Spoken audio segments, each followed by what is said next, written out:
Okay, so here we are at week 5 of the show, and good God, it is, whew, it's got to be about 200 degrees in this house right now. The beret certainly isn't helping.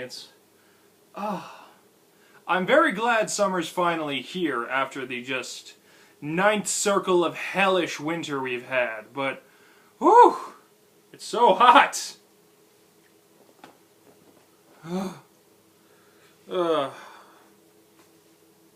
So, today was actually kind of a treasure trove for me while I was at my comic book store. I bought quite a bit more than I usually do, mostly because my girlfriend came with me today, and when she comes I always spend a little longer because she's got to look around at everything. So, as per the usual,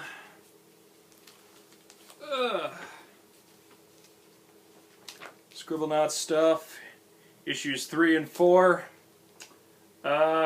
So, looking forward to reading those. I haven't gotten around to it yet.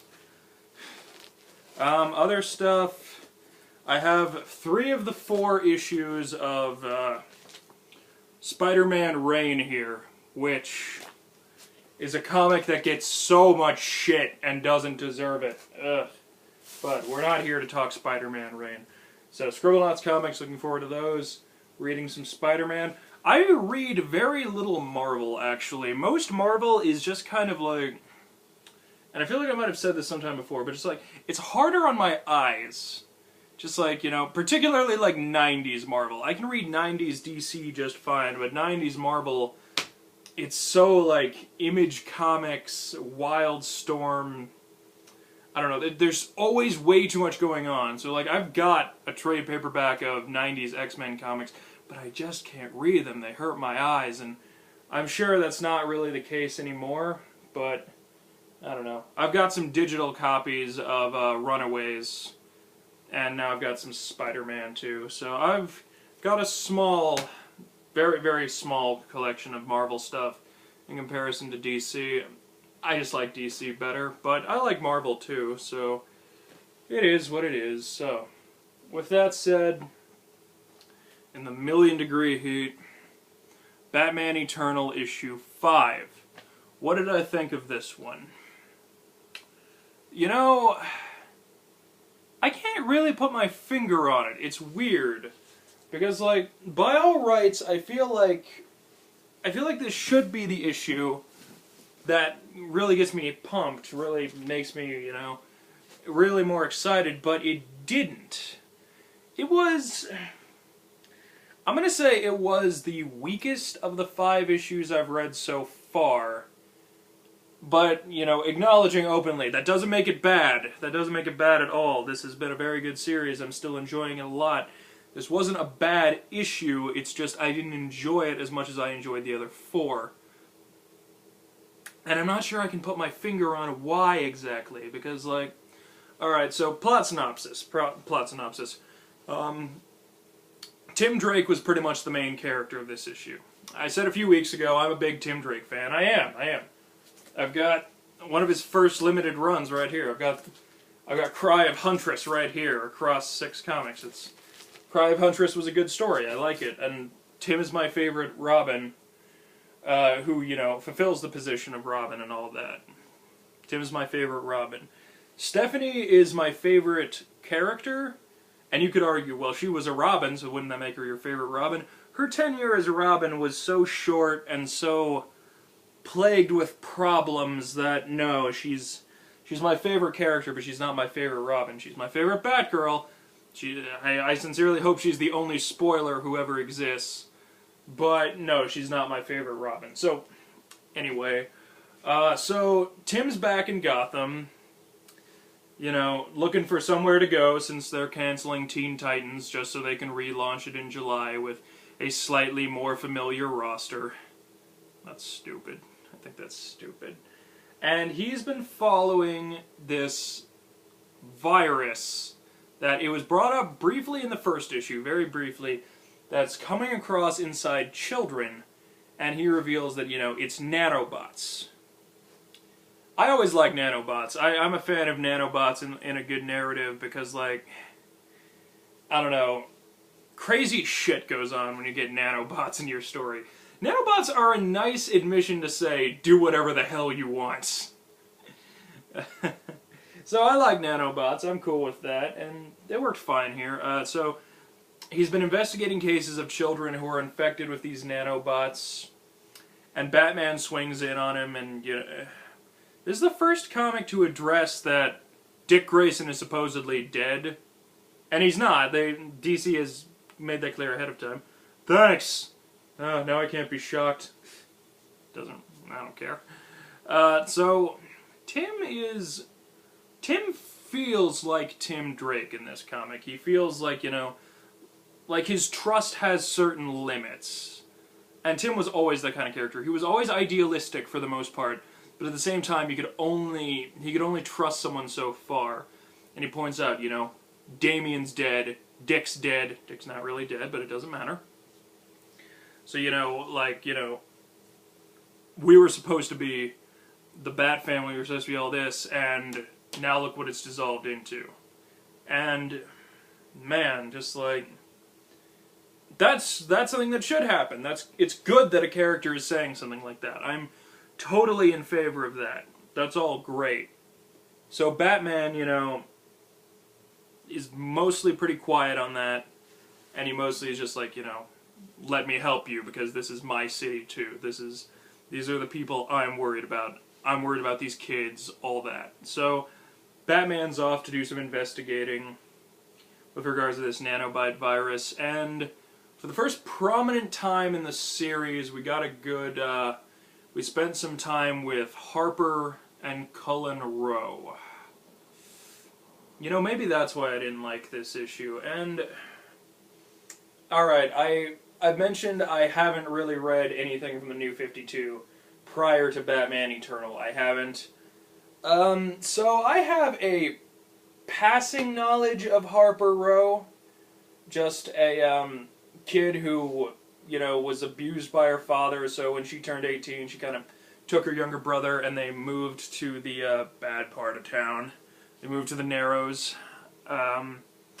And she's been with him since then, and she's been defending the two of them against criminals who are trying to give him trouble and all that. That's all fine. She kind of has an established identity here. She's not operating as a superhero, but she's kind of wearing a Batman-ish getup and patrolling the streets, and when Vicky Vale and an intern from the Gotham Gazette are there trying to get information in a really ridiculous scene. I'm not going to go into that too much, but basically a mobster pulls a switchblade on him, and then Harper takes him out with a taser, and then when they get back to Harper's apartment, she mentions she's got 7 of them and they've all been tricked out. That's dumb. Boy, what do I have to say about that? I mean, that just feels stupid. I mean, she's supposed to be a girl in this poor neighborhood, right? To my understanding, that's her character. To my understanding, she's got a little bit of Stephanie's background in her, but Stephanie appears to be wealthy now. Doesn't matter. I don't care about that, like I think I've already said. So, alright, poor girl growing up in the commons, fending for herself. Why does she have tasers? If I'm missing something here, if there was something established in Batman prior to this, that would be a good reason, fine. But it just seems like, she does not seem like she should be able to defend herself with tasers. I mean, if you've got the skills to defend the streets, if you've got the skills to take care of yourself when you're in a poor neighborhood, more power to you. That's good. But why does she have 7 tasers that have been tricked out, apparently? I don't know what to make of that one. That just seemed a little ridiculous for me. This should... I know Batman's not supposed to be about representing how a city actually works, but it just so questionable to me. Why does this young woman have a weapon like that? But I don't know. That is what it is. And so she takes him in, and Cullen, her younger brother, who does look like he could only exist in the post-Twilight era. Oh boy. He's got the nanobite virus too. And Tim happens to be in the same building, and he's trying to do a kill switch on the virus inside the children who are around. And he basically sets off their security, so there's this swarm of nanobots that comes pouring out of this child and beats the hell out of Tim. Tim manages to stabilize it, and then they all go rushing into the Cullen kid's body right after that, and that's kind of gruesome, that's kind of unpleasant. Yeah. But, I like nanobots, so that's all well and good, and it's just a question of how long is it going to be till this thing strikes back, because they're now inside this kid. His sister's going to be a major player later on in the series. That's been established. That was established by by that issue number 28. That's apparently issue number 39.5 or something. I don't know. Yeah, it was already established in the preview issue that eventually Harper is going to become Bluebird, and she's going to kind of be one of Batman's sidekicks. I'm looking forward to seeing how that plays out. She seems like she shouldn't be this good yet. And she's not a very engaging character. I didn't care for her that much. I don't like her design that much. But maybe it'll grow on me. The Bluebird design was okay. So, yeah, I'm of mixed feelings about that, but we'll see where it goes. That covers most of the issue right there. Vicky Vale did get a story. She did get, what's going on with the gang wars in Gotham and all that. Although she doesn't know more than we do, so that still remains to be seen. And at the end of the comic, we got a quick shot in Tokyo where it showed an kind of, Samuel Harris looking dude. Kind of, an old cowboy looking fella who, I don't know, something like that. And he's looking over this information, and he learns that something's going on in Gotham, and the nanobites got out earlier than expected. And he mentions he trained Bruce Wayne. So I'm gonna have to guess. Well, he could be a couple of people. He could be. I'm guessing he's, what's his name?